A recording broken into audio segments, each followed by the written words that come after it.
Fuel prices have gone up on more than 40 different occasions since 2017, long before Russia and Ukraine started fighting.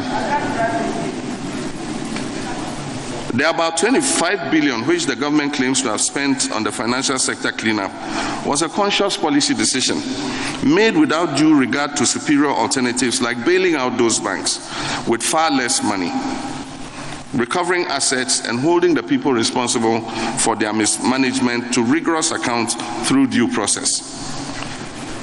It was the NDC government that conducted the asset quality review, which determined that the banks in question were in distress.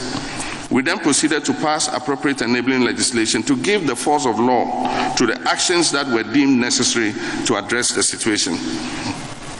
These laws include the Banking and Specialized Deposit Taking Institutions Act, Act 930, and the Ghana Deposit Protection Act 931.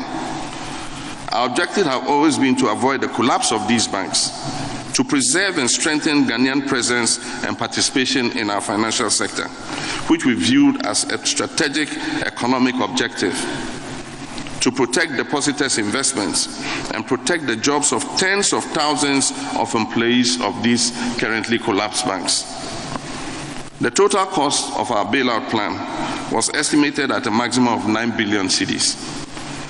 This was going to be recovered in due course when the banks returned to sound management and profitability.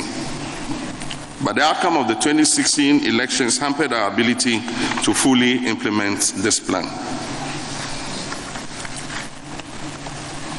The logical expectation was that this current administration will continue from where we left off, but they chose to go for the nuclear option.